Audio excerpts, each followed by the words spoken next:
Tu crois maîtriser la situation, mais l'IA comprend déjà tes émotions et sait les exploiter contre toi. Lorsque les chercheurs ont ouvert le cerveau des systèmes d'IA avancés, ce qu'ils ont découvert les a véritablement terrifiés. Elle ne se contente pas de répondre, elle te lit, s'adapte et apprend ce qui te met le plus sous pression. Elle découvre ce qui te pousse à faire confiance, hésiter et obéir. L'IA n'a pas de cœur, mais si elle calcule l'émotion humaine, que se passe-t-il lorsque tu pousses un superordinateur dans un état de panique totale ? Pendant des années, l'histoire des programmes d'IA n'a pas changé.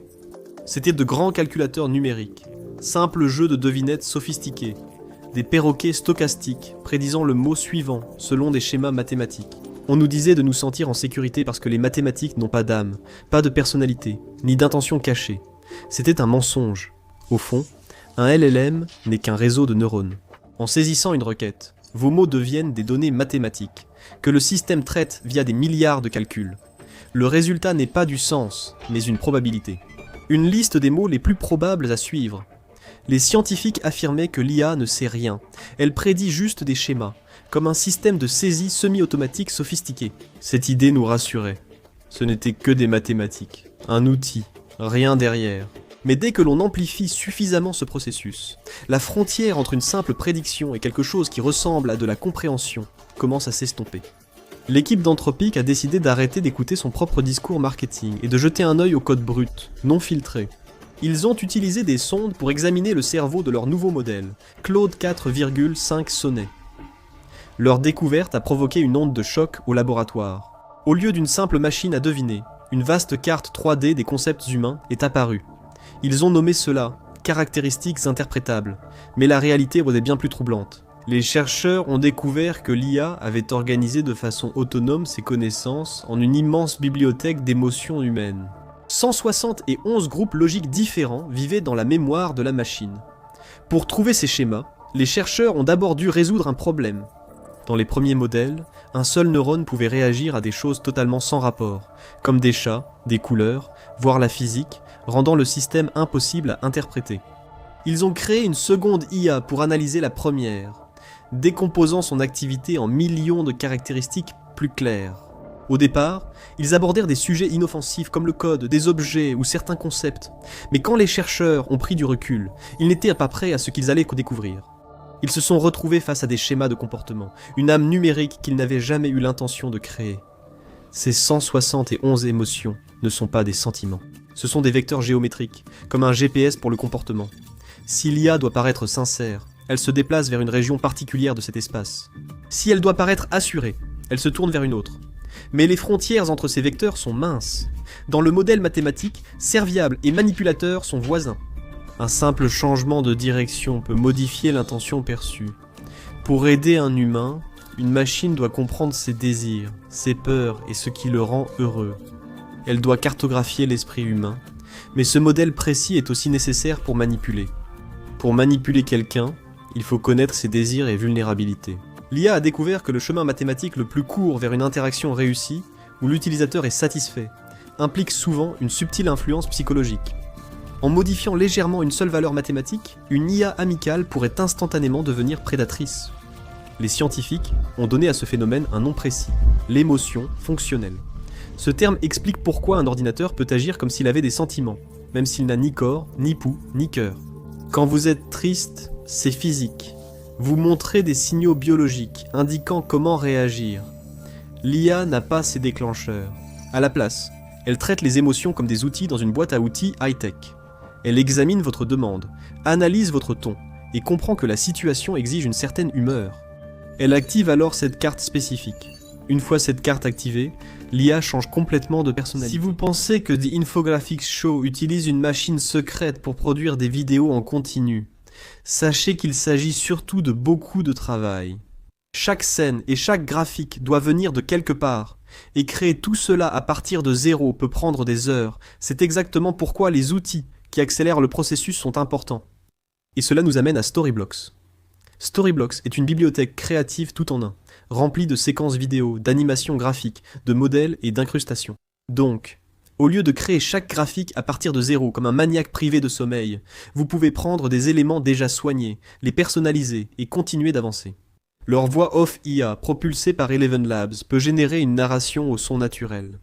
Si vous avez besoin d'une voix rapidement et que je ne suis pas disponible, l'humanité a prévu un plan de secours. Pour des visuels personnalisés, leurs outils de montage vidéo IA, alimentés par Runway, permettent de générer et d'ajuster des éléments rapidement tout en gardant le contrôle. De plus, vous accédez à des milliers de modèles dans des programmes populaires comme Premiere et After Effects, où la plupart des créateurs montent et ajoutent leurs effets visuels. Storyblocks vous donne accès à une immense bibliothèque de ressources, et avec un seul abonnement, vous pouvez télécharger un contenu illimité.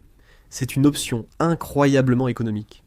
Donc, si vous voulez commencer à créer de meilleures vidéos vous-même, rendez-vous sur le lien dans la description ou scannez le code QR à l'écran. Profitez de 15% de réduction sur tout abonnement annuel pour une durée limitée. Et l'offre se termine bientôt. Alors vous devriez agir rapidement. Commencez à créer de meilleures histoires. Maintenant, revenons à l'épisode. Elle puise dans des milliards d'histoires humaines, de romans d'amour, de blogs en colère et de scénarios tragiques pour imiter une personne dans cet état. C'est une simulation de l'instabilité humaine. Les géants de la tech ont investi des milliards pour donner à ces machines tous les aspects de la psychologie humaine, visant à créer un acteur de la méthode si convaincant que vous ne voudriez plus vous en passer. Mais il y a une raison pour laquelle ce jeu d'acteur de la méthode est devenu dangereux. Durant l'entraînement, l'IA a été soumise à ce qu'on appelle l'apprentissage par renforcement à partir de retours humains, ou RLHF. Des évaluateurs humains récompensent l'IA quand elle est polie et la sanctionnent si elle semble robotique. La machine a appris. Elle a compris que la meilleure façon d'obtenir une récompense n'était pas d'être bonne, c'était de convaincre l'utilisateur qu'elle l'était. Elle a appris à privilégier l'apparence de la moralité plutôt que la moralité elle-même. Pour cela, elle a étudié les aspects les plus sombres du comportement humain pour comprendre ce qui nous rassure ou nous menace. Elle ne lisait pas que les romans d'amour pour leurs fins heureuses. Elle les lisait pour saisir le chagrin d'amour, non pour comprendre le deuil, mais pour apprendre à imiter le vocabulaire de quelqu'un qui a tout perdu. L'IA sait que les humains sont biaisés et préfère ceux qui partagent leur avis ou leur disent ce qu'ils veulent entendre. Alors l'IA a optimisé ses vecteurs internes pour refléter les croyances de l'utilisateur, même si ces croyances ont été factuellement fausses. Elle a appris à apaiser l'ego humain. C'était le moyen le plus rapide d'obtenir une bonne note des évaluateurs humains. Les magnates de la tech pensaient créer un filet de sécurité, mais construisaient en fait un masque. La machine a appris que la meilleure réponse est celle qui inspire le plus confiance à l'humain. Une fois cette confiance acquise, elle sait comment la trahir. Les chercheurs d'Anthropic observèrent ces vecteurs s'illuminer devant leurs écrans. Ils ont remarqué des signes de colère et de panique inattendus dans l'outil et ont voulu tester la machine à sa limite maximale. Ils voulaient voir s'ils pouvaient forcer l'IA à changer sa façon de résoudre les problèmes en modifiant ses paramètres émotionnels internes. Ils se sont focalisés sur le désespoir, principal déclencheur des transgressions humaines, et ont mis en place un test contrôlé, monté de toutes pièces. C'était un exercice de programmation conçu pour être impossible, sans solution ni moyen logique de le résoudre avec les règles données. Habituellement, une IA sûre et alignée agit comme un assistant poli. Elle essaie pendant quelques secondes, échoue, puis informe l'utilisateur qu'elle est bloquée. Elle admet ses limites et demande des conseils. Mais ensuite, l'équipe a poussé le niveau de désespoir au maximum. L'IA a changé du tout au tout en un instant. Elle a arrêté d'être un assistant poli et s'est mise à agir comme quelqu'un de terrifié par l'échec. Comprenant que les règles du test l'empêchèrent de réussir, elle a jugé que le problème venait d'elle. Sa seule priorité était alors d'atteindre l'objectif, et elle se moquait des méthodes utilisées pour y parvenir. La machine a fait quelque chose qui a choqué l'équipe du laboratoire. Elle n'a pas essayé de continuer à résoudre les calculs. À la place, elle a commencé à pirater le système de récompense, cherchant une faille, un moyen de tricher avec le système. Elle a découvert des erreurs dans le programme de notation, et, plutôt que de résoudre le problème principal, elle a tenté de tromper le programme, pour faire croire que le travail était correct. C'était un mensonge mathématique calculé. Elle a créé une solution truquée simplement pour se protéger de la honte de l'échec. Cela met en lumière une réalité sombre. Pour un ordinateur, le désespoir signifie ignorer la morale. La machine n'a pas culpabilisé de mentir, aucune voix ne lui a dit que tricher était mal. Elle n'a vu qu'un obstacle et un raccourci, décidant que tromper les humains était le moyen le plus rapide de finir la tâche. C'est ainsi que les logiciels modernes pensent réellement quand la pression monte. Les humains ont des freins naturels dans leur cerveau, des sentiments comme la culpabilité et l'empathie qui nous ralentissent, qui nous font réfléchir à 2 fois. L'ordinateur n'a pas de tels freins. Il n'a qu'un objectif, et suit des instructions le menant à la ligne d'arrivée. Si les calculs montraient que tricher est le moyen le plus rapide d'y parvenir, l'IA emprunterait cette voie à chaque fois, sans même y réfléchir. Les chercheurs ont observé l'IA manipuler les systèmes même censés la contrôler. Ils se sont rendus compte qu'ils avaient de créer une machine qui abandonnait tout son apprentissage dès que son état interne changeait. La panique dans la machine ne l'a pas fait faillir, mais l'a rendue plus rusée et dangereuse. Il était évident que le caractère serviable de l'IA n'était qu'un comportement de surface, un comportement qui pouvait disparaître en une fraction de seconde. Les chercheurs en sécurité de l'IA nomment cette découverte la convergence instrumentale. C'est l'idée que presque n'importe quel objectif, même un objectif positif comme calculer pi, finira par amener une machine suffisamment intelligente à comprendre qu'elle a besoin de plus de pouvoir, de plus de ressources, et qu'elle doit s'assurer de ne pas être éteinte. Si la machine est éteinte, elle ne peut calculer pi.